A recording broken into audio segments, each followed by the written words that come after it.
आप लोगों ने देखा। अभी हमने वाइगॉस्की की थ्योरी पढ़ ली थी ना, उन्होंने कहा था कि जो बच्चा होता है वो सोसाइटी और कल्चर से सीख रहा होता है। यही तो था इनका मेन डिफरेंस वाइगॉस्की पियाजे में, कि बच्चा वो सोसाइटी में इंटरेक्शन से सीखता है, सोसाइटी की अंतः क्रिया से बच्चा सीखता है। ठीक। तो एप्लीकेशन क्या क्या है, हम यूज क्या क्या कर सकते हैं, अनुप्रयोग क्या क्या है वाइगॉस्की की थ्योरी के। जो फर्स्ट एप्लीकेशन है वो है पीयर ट्यूटोरिंग। इसका मतलब क्या होता है पीयर ट्यूटोरिंग? दोस्तों द्वारा सिखाया जाना। हाँ, पीयर को बेटा दोस्त नहीं, आप साथी या सहपाठी कह लो, है ना, सहपाठियों द्वारा सिखाना। पीयर ट्यूटोरिंग, कोई एग्जांपल देगा इसका मतलब क्या होता है पीयर ट्यूटोरिंग का, बताओ।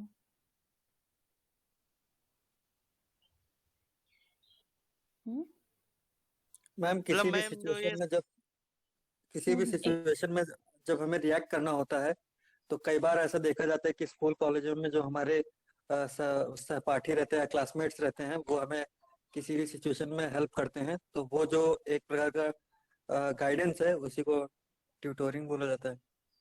ठीक, और कोई बेटा?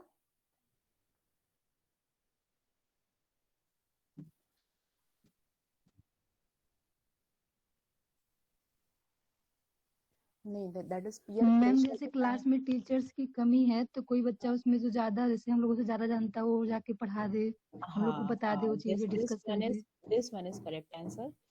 हाँ बेटा, जो तुम कह रहे थे ना कि हम बच्चे दोस्तों के साथ मूवी देख रहे होते हैं या जो वो कर रहे हैं बच्चे, वो प्रेशर होता है, दोस्तों का प्रेशर, के अंडर प्रेशर आके कि हमारे सारे दोस्त ये काम कर रहे हैं तो हमें भी करना है ना, दैट इज प्रेशर यहाँ। लेकिन पीयर प्रेशर की बात नहीं हो रही यहाँ पे, पीयर ट्यूटोरिंग की बात। ट्यूटोरिंग का मतलब है ट्यूशन का, ट्यूशन का मतलब होता है ना अलग से पढ़ाना जिसे कहते हैं।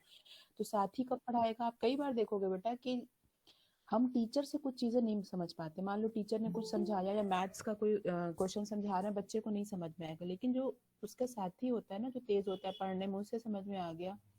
तो जब बच्चा अपने साथियों को समझाता है ना, तो बच्चा सीख जाएगा जल्दी से। आप कई बार पाएंगे कि जो क्लास के जो बच्चे तेज होते हैं ना, कई बार क्या होता है, जो बच्चे पढ़ने में अच्छे होते हैं उनको बोला जाता है कि मान लो एक से टीचर नहीं आया है या कम है, या कई बार क्या होता है कि टीचर अगर है भी तो भी बच्चे को मौका दिया जाता है, कि कई बार जो बच्चे होते हैं ना, वो बड़ों से बेटर अपने साथी से समझ पाते हैं, क्योंकि कई बार कई चीजें ऐसी होती है ना कि जो हम टीचर नहीं समझ पाते कि ये बच्चा कहाँ पे इसको समझ में नहीं आ रहा है, क्योंकि हम तो जिस लेवल पे हैं हमको तो लगता है कि ये चीज तो बहुत आसान है, इसके समझ में क्यों नहीं आ रही है ना, हम बच्चे की प्रॉब्लम नहीं समझ पाते हैं कि ये समझ क्यों नहीं रहा है। लेकिन जो साथी होते हैं ना, उनको पता होता है कि अगर बच्चे को सीखने में प्रॉब्लम आ रही, कुछ चीज समझ में नहीं आ रही, तो वो कौन सी जगह होगी जहाँ पे अटक रहा है, क्योंकि वो उसी के लेवल का, उसी का साथी है, वो है ना, उसी एज ग्रुप का है। तो पीयर ट्यूटोरिंग में क्या होता है, इसमें वाइगोस्की ने बताया है कि पीयर ट्यूटोरिंग की जाती है कि जो आपस में बच्चे होते हैं ना, सहपाठी जो होते हैं, उनमें से जो बेटर होता है वही जब बच्चों को पढ़ाता है तो बच्चों की लर्निंग अच्छी होती है, तो हम पीयर ट्यूटोरिंग करा सकते हैं। जैसे आप ही लोग अपनी क्लास में देख लो कि कई लोग ऐसे होते हैं ना जिनका जीएस अच्छा है, कुछ अच्छा है, आप लोग को एक टॉपिक दे दी जाए तो आप लोग खड़े होकर बोर्ड पे पढ़ा दोगे, है ना, तो वो क्या हो जाएगा, पीयर ट्यूटोरिंग हो जाएगा। कि जिसका टॉपिक मान लो कि तैयार है, आप ही में से अगर टॉपिक बांट दिया जाए आपको, तो अगर आप में से ही एक बच्चा खड़ा होकर कोई टॉपिक पढ़ा देता है, मान लो जीएस का आपको कोई कॉन्स्टिट्यूशन से रिलेटेड टॉपिक दे दिया जाए, आप में से एक लोगों की उस टॉपिक पे कमांड है, अगर वो खड़ा होके पढ़ा रहा है क्लास को, है ना, तो वो क्या कहलाएगा, फिर वो पीयर ट्यूटोरिंग हो जाएगा। अगर साथी जब किसी एक साथी बाकी साथियों को अगर जब भी पढ़ा रहा होता है या कुछ भी सिखा रहा है, ट्यूटोरिंग का मतलब सिर्फ पढ़ाना नहीं होता है, कुछ भी सिखाना। अगर आप एक से सीख रहे हैं तो वो क्या कहलाएगा, पीयर ट्यूटोरिंग, जब साथी आपको सिखाएगा। और हम अपनी लाइफ में देखो कि हम लोग बहुत बार ऐसा करते हैं ना, कि कई चीजें हमें नहीं आती तो अपने दोस्त से हम पूछ लेते हैं, यार तुम समझा दो, मुझे आ नहीं रहा समझ में। या खेल में आप देख लीजिए, कई बार क्या होता है कि हम खेल रहे होते हैं, हमें ठीक से नहीं आ रहा था तो हमारा साथी हमें बता रहा था कि नहीं ऐसे खेलो इसको, तो वो पीयर ट्यूटोरिंग होता है, कि पीयर ट्यूटोरिंग से लर्निंग बेहतर होती है। आया समझ में peer tutoring? Ma'am yes peer ma'am. Tutoring को हिंदी में क्या कहेंगे? हिंदी में पता नहीं क्या कहेंगे बेटा, हर चीज की, हर, मेरे पास एक ही किताब तो होगी, मतलब एक ही लैंग्वेज की, मैं हिंदी में उसकी पैरलर कहाँ से लाऊं ये बताओ। मैं ढूंढ रही होती, तुम लोग ढूंढो ना इसको। पीयर कहते हैं सहपाठी को। अब ट्यूशन की हिंदी क्या है तुम बताओ, तो मैं आगे बढ़ूं, बताओ तुम। ट्यूशन ट्यूशन हमने बचपन से सुना ना, सब जाते हैं ट्यूशन, जाते भी हैं, कुछ तुम लोग को पढ़ाते भी होगे, बताओ क्या होती है हिंदी। बोलो, पहले बोलो तभी आगे बढ़ेंगे। सिखाना मैम होता है। ट्यूशन की हिंदी सिखाना होता है। पाठ हम्म? छोटी पाठशाला। अच्छा। ये होता है छोटी पाठशाला। ट्यूशन की कोई हिंदी मुझे नहीं मिली आज तक। ट्यूशन को ट्यूशन ही सब कह रहे होते हैं, मैम है ना। टीचिंग से रिलेटिव है, मतलब वो पढ़ाना तो किसी हमें को। भी पता है, मतलब तो वही हर चीज का हिंदी नहीं हो सकता है ना। जैसे कोचिंग सेंटर हर जगह लिखा रहता है ना, उसको हिंदी में भी कोचिंग का प्रयोग की मात्रा ही लिखी ना, उसका हिंदी क्या है कोचिंग सेंटर का, बताओ, बोलो तुम लोग। केंद्र होता है मैम, हम्म? प्रशिक्षण केंद्र। हाँ, यही लिखा होता है, प्रशिक्षण नहीं होता है। प्रशिक्षण कहते हैं ट्रेनिंग को, जब आप मैनुअल किसी चीज की ट्रेनिंग दे रहे हो। आप तो पढ़ा रहे हैं बच्चों को। मैम जो कोच होते हैं, हम्म। जैसे क्रिकेट के हो गए, वॉलीबॉल कोच भी तो प्रशिक्षण देते हैं मैम। यही तो मैं कह रही हूँ कि जैसे मान लो आप लोग कोचिंग कर रहे हैं ना, कोचिंग कर रहे हैं, सिविल सर्विस की कोचिंग कर रहे जी हैं, है ना। वहाँ कोई स्पेशल प्रशिक्षण नहीं, वहाँ पे कोच। अच्छा, सिविल सर्विस की जो कोचिंग कर रहे हैं वहाँ पे कोच होते हैं कि टीचर होते हैं, पहले तो ये बताओ। मैम टीचर होते हैं। तो फिर तो कोचिंग हम सेंटर का लोग हिंदी नहीं है ना। कोचिंग में जाते हैं। मैम कोचिंग का हिंदी हाँ, अनुशिक्षण होता गूगल है। कर लिया। अब यस मैम। दुकान वालों को बोलना ना कि वहाँ पे गूगल होता अनुशिक्षण सेंटर का भी हिंदी केंद्र ऐसे लिखें, फिर कोई जाएगा ही नहीं वहाँ पे, सोचेगा है पता नहीं यहाँ केंद्र। क्या होता है।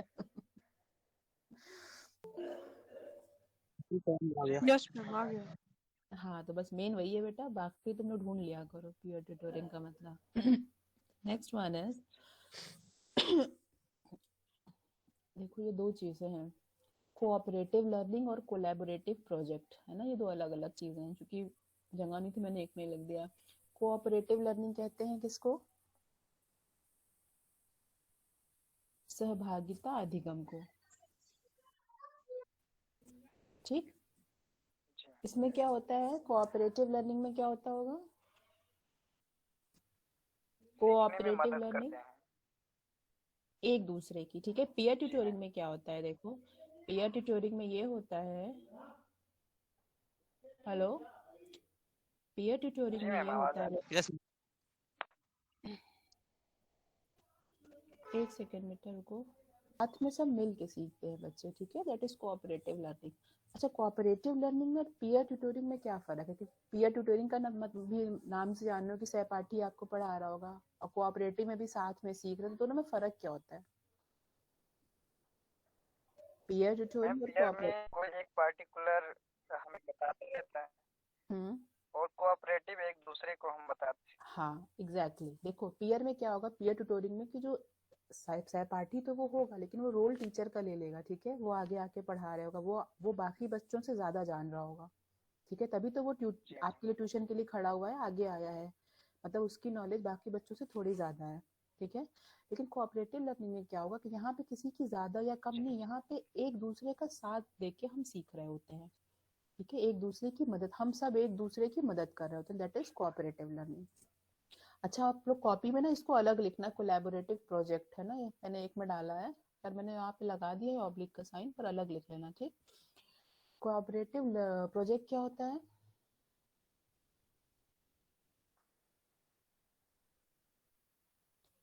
इसमें क्या होता है, बच्चों को प्रोजेक्ट दिया जाता है, वो एक दूसरे के कोलैबोरेशन से, सहयोग से बच्चे करते हैं, ठीक है, एक दूसरे के सहयोग से प्रोजेक्ट लर्निंग। हाँ, प्रोजेक्ट किसी भी टॉपिक पे प्रोजेक्ट दे दिया जाता है, जैसे मैंने अभी सेकेंड ईयर में दिया हुआ है कि मैंने उनको कुछ टॉपिक्स दिए हुए हैं, एक टॉपिक पे 5 से 6 लोग काम करेंगे, ठीक है। तो उनको क्या करना है, मान लो मैंने उनको कोई टॉपिक, मान लो मैंने उनको एक टॉपिक दे दिया है, जैसे न्यू एजुकेशन पॉलिसी ये 2020, इस पे उनको काम करना है। तो अब इसमें मान लो मैंने 6 लोग का ग्रुप बनाया, तो ये कोलैबोरेटिव प्रोजेक्ट कैसा होगा, अगर मैंने किसी एक बच्चे को दिया होता या अलग अलग दे दिया होता, सेम चीज अलग अलग बच्चे को दे दी होती कि यही न्यू एजुकेशन पॉलिसी पे आप सबको प्रेजेंटेशन करना है, तब वो इंडिविजुअल काम होता है। लेकिन मैंने 7 बच्चों को एक काम, एक ही चीज 7 बच्चों को दी हुई है, और उनको उनको अब एज ए प्रोजेक्ट काम करना है, वो क्या करेंगे, सातों में से अब कुछ बच्चे मिलके न्यू एजुकेशन पॉलिसी पे मैटर इकट्ठा करेंगे, ठीक है, कुछ बच्चे क्या करेंगे कि इसका प्रेजेंटेशन करेंगे, है ना, बात समझ में आ रही है। जी कुछ लोग क्या करेंगे कि और भी डेटा कलेक्ट कर रहे होंगे, कुछ उसका पीपीटी बना सकते हैं। तो काम एक है, लेकिन इसमें अलग अलग लोग मिल के आए हैं।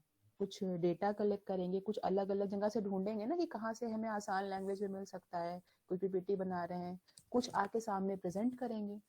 तो जो प्रोजेक्ट होता है कोलैबोरेटिव, वो एक दूसरे के साथ मिलकर किसी एक काम पे अगर बच्चे काम कर रहे हैं, दैट इज प्रोजेक्ट। तो वाइगोत्स्की ने यही तो कहा है कि हम एक दूसरे के साथ सीखते हैं। उन्होंने सोसाइटी की, लोगों की आपस में इंटरेक्शन को बहुत इंपॉर्टेंस दी कि हम एक दूसरे की इंटरेक्शन में सीख रहे होते हैं।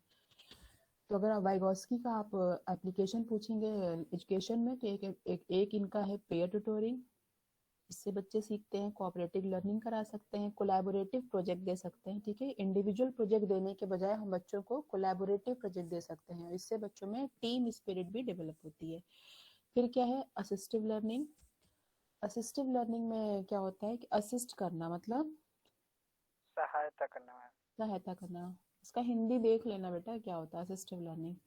इसमें क्या होता है कि एक तरह का आप रेमेडियल क्लास कह लो, कि मान लीजिए कि बच्चे को जहाँ पे चीज़ें नहीं समझ में आ रही, उसको अलग से असिस्ट किया जाता है, एक्स्ट्रा नॉलेज दी जाती है, उसको दूसरे ढंग से समझाई जाती है वो चीज़। जैसे कि हम रेमेडियल क्लासेस में करते हैं ना, कि बच्चों को जहाँ पे प्रॉब्लम आ रही, पहले तो अपनी क्लास में हम छांट लेते हैं कि किन किन बच्चों को रेमेडियल क्लास की ज़रूरत है, कौन से ऐसे बच्चे हैं जो एवरेज क्लास से पीछे चल रहे हैं।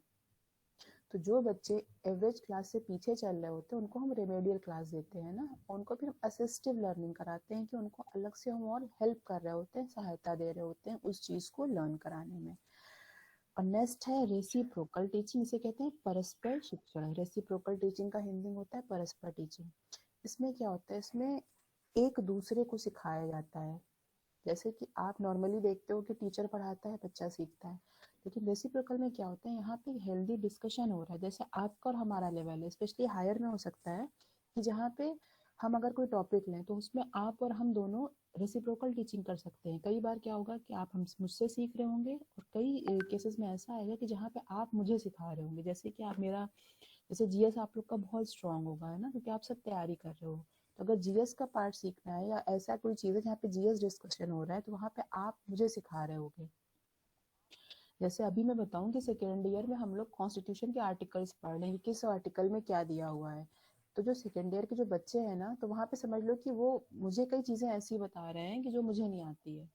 मैंने डिटेल में इतना कॉन्स्टिट्यूशन नहीं पढ़ा है, लेकिन वो लोग चूंकि अभी तैयारी कर रहे हैं, या जैसे मेरा साइंस बैकग्राउंड है, तो जो हिस्ट्री के बैकग्राउंड है जिन बच्चों का, उनको हिस्ट्री अच्छे से पता है। तो मान लो कोई सी चीज़ का हम डिस्कशन कर रहे हैं, तो वो बच्चे उसका हिस्टोरिकल बैकग्राउंड बता सकते हैं, ठीक है। तो रेसिप्रोकल में क्या होता है कि परस्पर एक दूसरे के साथ जो यहाँ पे हेल्दी डिस्कशन होता है, यहाँ पे कोई किसी को एक को नहीं सिखाएगा, दोनों का बेनिफिट हो रहा होता है। ये जो होती है रेसिप्रोकल, ये दोनों तरफ से हो रही होती है।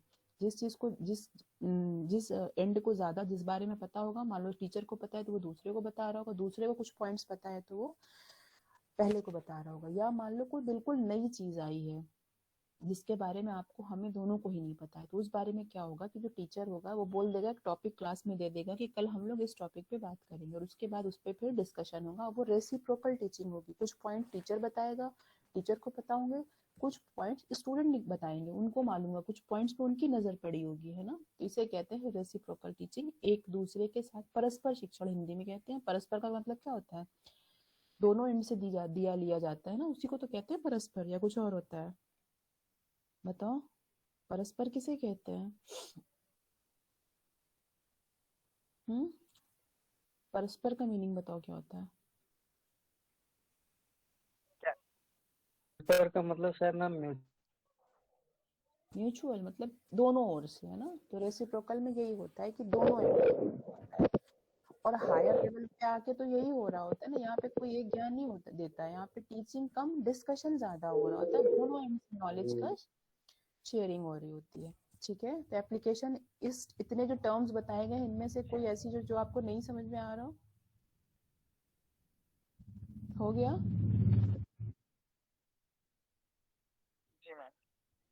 कोऑपरेटिव भी सेम लर्निंग होती है। कोऑपरेटिव में क्या होता है कि आपस में स्टूडेंट्स में हो रही होती है, ठीक है।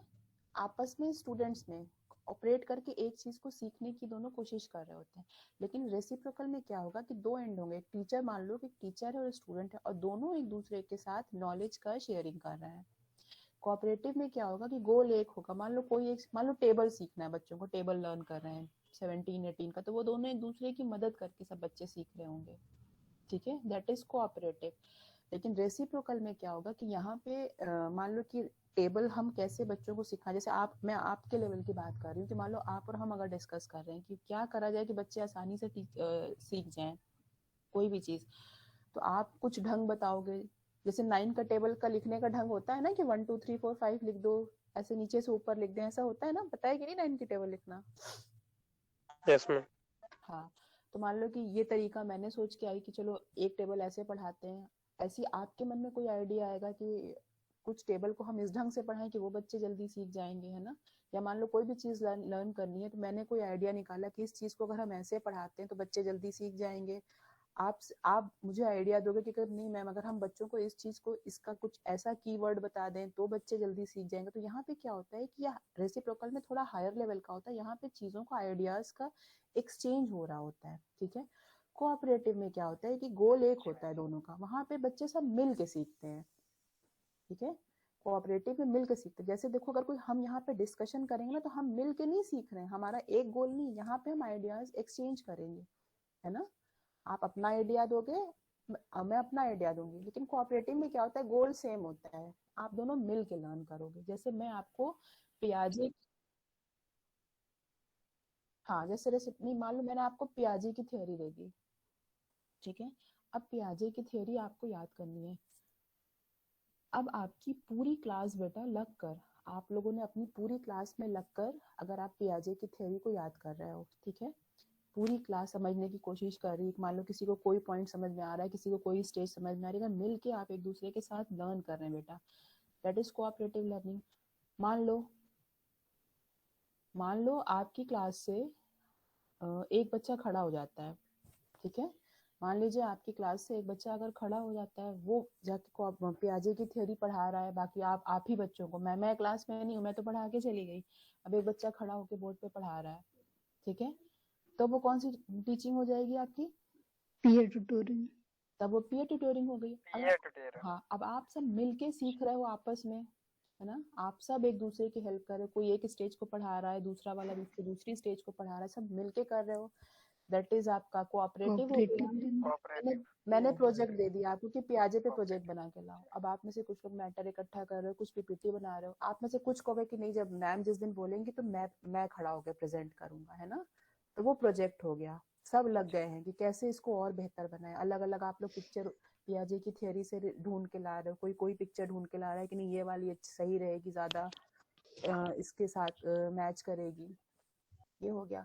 असिस्टिव में क्या होता है, असिस्टिव में टीचर करता है। मान लो कि कोई बच्चा नहीं समझ में आ रहा है पियाजे की थ्योरी, वो आएगा मेरे पास कि मैम मुझे ये थ्योरी नहीं समझ में आ रही है, अब क्या करें, तो मैं उसको अलग से, मान लो मैंने उसको डिपार्टमेंट में बिठा के मैं उसे और डिटेल में समझाने की कोशिश कर रही हूँ, डिफरेंट एग्जांपल दे रही हूँ, डिफरेंट पीपीटी में उसको अलग मैं पिक्चर्स दिखा रही हूँ, कुछ उससे रिलेटेड वीडियोस अगर मेरे पास है मैं वो दिखा रही हूँ, है ना, मैं उसे असिस्ट कर रही हूँ ये करने में कि उसे पियाजे की थ्योरी समझ में आ जाए, ठीक। अब रेसिप्रोकल टीचिंग क्या होगा, ये हो जाएगा एप्लीकेशन ऑफ पियाजे थ्योरी, ठीक है। अब मैं आपको कुछ एप्लीकेशन बताऊंगी कि पियाजे की थ्योरी से क्या क्या टीचर, मतलब एप्लीकेशन एक टीचर के लिए क्या इंपॉर्टेंस है पियाजे की थ्योरी जानने पे। अगर टीचर ने पढ़ ली है पियाजे की थ्योरी तो उसका क्या यूज करेगा, ठीक है, अपनी टीचिंग में वो क्या यूज करेगा। और सेम थिंग होगी कि मान लो मैंने 4 चीजें, मैंने एप्लीकेशन बताया, अब उसमें से 4 मैंने बताया, कुछ आप बताओगे कि नहीं मैम ये भी हो सकता है, ये भी हो सकता है, दैट इज रेसिप्रोकल टीचिंग। यहाँ पे आइडिया का एक्सचेंज हो रहा होगा, कुछ मैं बताऊंगी, उसमें कुछ चीजें आप स्टूडेंट जो है वो अपनी तरफ से ऐड करेगा, दैट इज रेसिप्रोकल। इतना समझ में आ गया या अभी? एक मिनट रुको, यहाँ सही है स्पेलिंग, हाँ ठीक है, ठीक है, आगे बढ़े, चलो बेटा। Yes ma'am. अब लास्ट पॉइंट देख लो बेटा, हाँ, अब दोनों का एक डिफरेंस देख लो, छोटा सा दिख रही है स्लाइड, चलो अब देख लेते हैं, छोटी सी चीज है। देखो वाइगोस्की आपके कोर्स में थे नहीं, सिर्फ पियाजे का था, लेकिन फिर भी एक नाम है वाइगोस्की का जो आपको जानना चाहिए। तो वाइगोस्की और पियाजे की दोनों ने कॉग्निटिव डेवलपमेंट थ्योरी की बात की, दोनों में डिफरेंस क्या है। पियाजे ने कहा है cognitive development take place by biological maturation. जैसे जैसे हम बायोलॉजिकल रूप से हम मैच्योर होते जाएंगे, यानी हमारी उम्र जैसे जैसे बढ़ती जाएगी, उन्होंने कहा है ना कॉग्निटिव डेवलपमेंट होता जाएगा। यही तो थी कॉग्निटिव डेवलपमेंट उनकी थ्योरी। बताया था ना कि 2 से 7 पे इतना होगा, 12 के बाद आपकी वो एब्स्ट्रैक्ट थिंकिंग आ जाएगी। अब देखो कहाँ चला गया। हाँ थैंक यू पे आ गया। नहीं अभी थैंक यू नहीं है। अब सुनो, Vygotsky ने क्या कहा है, cognitive development take place by societal and cultural experience. इन्होंने कहा है कि बायोलॉजिकल मैचुरेशन से नहीं, कॉग्निटिव डेवलपमेंट किससे होता है, समाज और संस्कृति के एक्सपीरियंस के द्वारा। ये बात समझ में आ गई। Cognitive development take place by societal and cultural experience, ठीक है। Next is child will only learn when he is ready, ठीक है।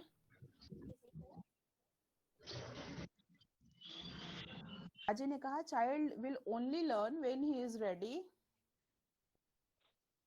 ठीक है। जी ma'am. Learning can be accelerated. और वाइगोस्की ने कहा, एक सेकंड बेटा रुक जाओ, only learn when he is ready, यानी कि जब उसकी स्टेज आएगी तभी वो सीखेगा। यही तो उन्होंने बताया है ना कि सेंसरी मोटर में ये होगा, प्री ऑपरेशनल में ये होगा।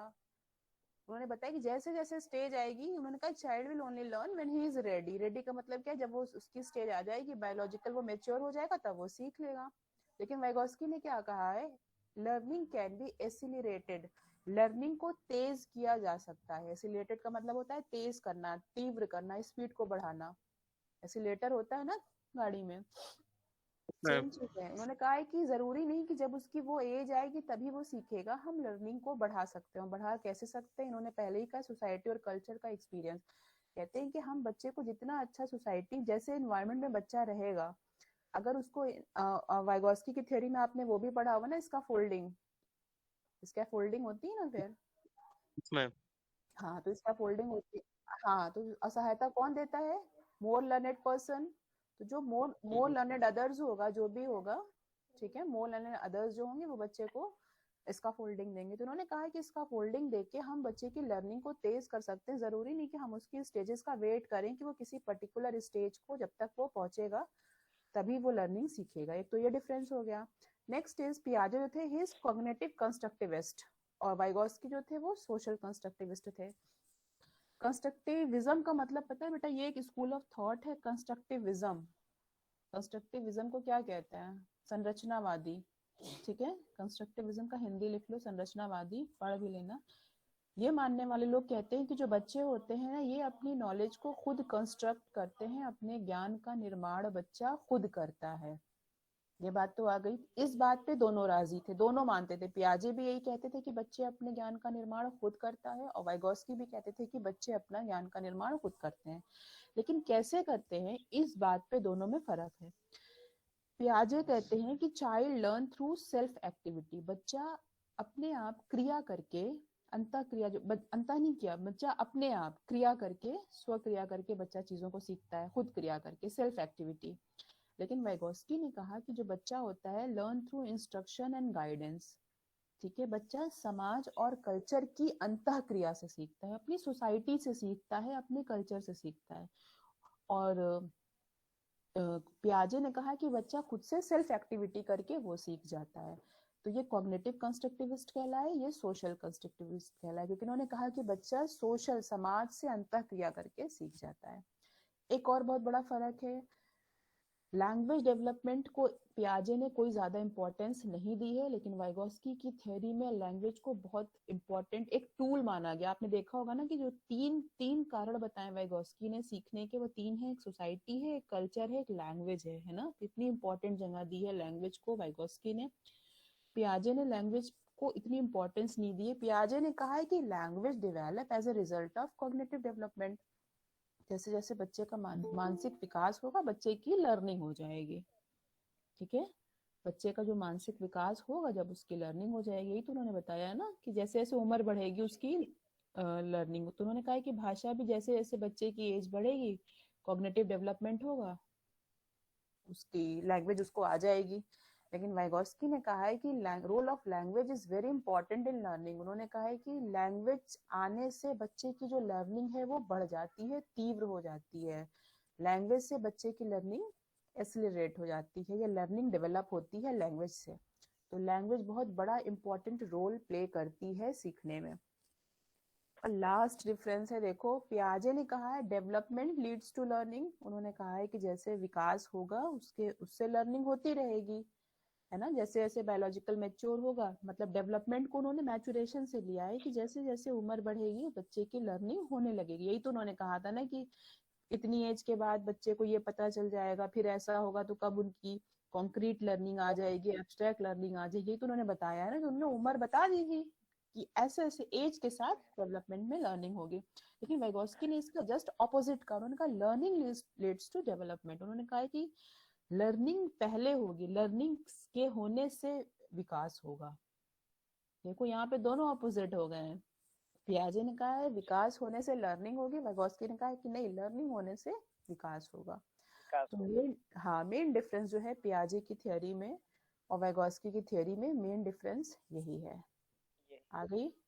चलो जी, ये आपका हो गया खत्म। नेक्स्ट क्लास से कुछ और शुरू करा जाए। लैंग्वेज होती है वो बाद में आती है, उन्होंने कहा है ना। पियाजे ने क्या कहा कि 2 साल से पहले नहीं आएगी, यही तो बात कही तो उन्होंने पियाजे ने। लेकिन वाइगोस्की ने कहा है, उन्होंने कहा है कि लैंग्वेज से डेवलपमेंट होता है। वाइगोस्की ये कह रहे हैं कि जैसे पियाजे कहते हैं कि डेवलपमेंट होगा लैंग्वेज आएगी। देखो पियाजे ने क्या करा है ना, उन्होंने डेवलपमेंट को मैचुरेशन से ले लिया है, कंपेयर कर लिया है। बात समझ रहे हो? विकास होना बेटा अलग बात है, विकास बहुत बड़ा टर्म है। विकास के अंदर जो मैचुरेशन है वो छोटी सी चीजें वो आ जाती है। लेकिन पियाजे ने जब डेवलपमेंट की बात की तो समझ लो कि वो कह तो रहे हैं वो डेवलपमेंट की बात, लेकिन असल में वो कर रहे हैं मैचुरेशन की बात, शारीरिक परिपक्वता की बात वो कर रहे हैं। ठीक है, पियाजे कहते हैं कि डेवलपमेंट से लैंग्वेज आएगी, यही तो पियाजे कह रहे हैं। Yes miss. वो यही तो कह रहे हैं कि डेवलपमेंट से लैंग्वेज आएगी। डेवलपमेंट को मतलब उन पियाजे के हिसाब से मैचुरेशन है कि जैसे जैसे उम्र बढ़ेगी, जब तक उम्र नहीं आएगी 2 साल से पहले बच्चा नहीं बोलेगा। यही उन्होंने कहा है कि लैंग्वेज से डेवलपमेंट से लैंग्वेज आएगी। लेकिन वाइगोस्की कहते हैं कि लैंग्वेज से डेवलपमेंट होता है। इन्होंने डेवलपमेंट, देखो यहाँ पे दोनों की थिंकिंग अलग थी, दोनों ने डेवलपमेंट को अलग अलग ढंग से लिया हुआ है। वाइगोस्की ये कहते हैं कि हम लैंग्वेज से हमारा विकास होगा, हम जितनी बच्चा चीजें पढ़ने लगेगा, जानने लगेगा, है ना, जैसे जैसे भाषा उसे आ जाएगी, वो लोगों से कम्युनिकेट करने लगेगा, उसका विकास होगा। लेकिन यहाँ पे पियाजे ने कहा था कि जैसे जैसे उसका विकास होगा उसकी लैंग्वेज बढ़ती जाएगी। शुरू में उन्होंने कहा है कि बच्चा कुछ शब्द बोलेगा, मतलब उन्होंने देखो दोनों की यहाँ पे सोच अलग थी कि वो किस विकास के बारे में बात कर रहे हैं। पियाजे कह रहे हैं कि बच्चा, उन्होंने पूरा लैंग्वेज डेवलपमेंट आप पढ़ोगे तो दिया होगा ये होता कैसे। शुरू में बच्चा 2 शब्दों वाले वर्ड बोलेगा, फिर थोड़ा एक एक सेंटेंस बोलेगा। जैसे जैसे उसका डेवलपमेंट होगा उसकी लैंग्वेज जो है पियाजे के अकॉर्डिंग और बेहतर होती जाएगी और कॉम्प्लिकेटेड शब्द वो सीखता जाएगा, है ना, और उसका लैंग्वेज जो वोकैबुलरी है वो बढ़ जाएगी, एक तरह के कई पर्यायवाची उसे आ जाएंगे। तो पियाजे का ये कहना था कि डेवलपमेंट जैसे जैसे होता जाएगा बच्चे का, उसकी लैंग्वेज वैसे वैसे अच्छी होती जाएगी। और वाइगोस्की ये कहते हैं कि जब बच्चे को लैंग्वेज आ जाएगी तो उसका विकास होता जाएगा। बात समझ में आ रही है? पियाजे ने यहाँ पे विकास को ना मैचुरेशन से ले लिया है। मैचुरेशन समझते हैं ना, परिपक्वता एज की, बस यही डिफरेंस है बेटा। सारी चीजें सीखते जाते हैं। वाइगोस्की का ये कहना है कि जरूरी नहीं कि हर चीज के लिए हमें खुद ठोकर खानी पड़े, धक्का खाना पड़े। कई चीज हम दूसरों को देख के सीख रहे होते हैं अपनी सोसाइटी में, और यही वही हाँ, माहौल से आप जहाँ भी रह रहे हैं आप यही बात देखो कि जो बड़ा बच्चा होता है ना उसे ज्यादा स्ट्रगल करना पड़ता है। जो छोटा उसका भाई बहन आता है वो अपने बड़े भाई से कम स्ट्रगल करेगा, क्योंकि वो उसको देख देख के कई चीजें सीख जाता है कि ये काम कैसे करना है ना। मैम या आप इसका देखिए मतलब ये कि हुआ कि पियाजे जो कह रहे हैं वो शारीरिक डेवलपमेंट की बात कर रहे हैं। हाँ, पियाजे का जो उन्होंने नाम लिया था डेवलपमेंट का, मगर वो बात कर रहे थे मैचुरेशन की, है ना, उसकी शारीरिक बात है। अवस्था जी। बिल्कुल शारीरिक अवस्था। और मैम दोनों ये अपनी वृद्धि जगह और सही विकास है। यही तो हुआ मैम। हाँ, ये तो वृद्धि और विकास में। बिल्कुल। तो और बहुत सारे एग्जाम्पल लाइफ में ऐसे हैं, आप देख लो कि हम लोग अपनी सोसाइटी और कल्चर से चीजें कितनी सारी सीखते जाते हैं। मतलब जरूरी नहीं कि हम खुद धोखा खाएंगे, है ना, ठोकर खाएंगे तभी हम सीखेंगे, हम देख के सीख लेते हैं। आप देखो कि कोई भी चीज मान लो गर्म है, एक बच्चे ने छुआ, उसका हाथ जल गया, तो जरूरी नहीं कि मैं भी उस चीज को छू के ही जलूंगी तभी सीखेंगे। हम देख के सीख जाते हैं कि अच्छा ठीक है, उसके साथ ऐसा हुआ है, अब हमें अलर्ट रहना है। अरे बहुत सारे एग्जाम्पल हम लाइफ में सीखते रहते हैं सोसाइटी से। आप देखो, मान लो कि किसी का वॉलेट चोरी हो जाता है ट्रेन में, बस में, तो हम सब अलर्ट हो जाते हैं ना। या हमने न्यूज में ही सुन लिया, तो अगर हम कहीं सफर करेंगे तो हम अलर्ट रहते हैं कि भाई ऐसा सुना था, ऐसा हो गया था, तो हम भी अपना बचा के रखेंगे। करते हैं ना ऐसा। या मंदिरों में चप्पल चोरी जी हो मैम। जाती है ना, तो हम क्या करते हैं, अपनी चप्पल चोरी करने की बारी का इंतजार करते हैं कि हमें पता है कि यहाँ आए हैं तो चोरी होगी, तो हम संभल के रहते हैं, है ना। चप्पल बांध देते हैं। अब बांधता तो कोई नहीं है, बांधते हो? नहीं मैम, वो हाँ, मगर कुछ इंतजाम करते हैं ना, क्योंकि हमने सीखा हुआ है ना। तो हम ये नहीं करेंगे कि अपनी भी हम चुरवाएंगे तभी हम सीखेंगे। तो हम सोसाइटी से, कल्चर से बहुत सारी चीजें हैं कि हम सीख रहे होते हैं, है ना। जरूरी नहीं कि वो चीज हमारे ऊपर मैम बीते तभी हम के साथ सीखें। हाँ तब उपेंद्र तो हम बोलो। ज्यादा ही हाँ बेटा, आवाज फंस रही है आपकी, उपेंद्र। कह रहे हैं मैम, अपने साथ अगर कुछ हुआ होता है तब ज्यादा ही सतर्क रहते हैं हम। हाँ तब तो वो तो फिर अपने साथ तो हुआ तो हमारा नुकसान हो गया ना, तो तब सतर्क रह के क्या करा।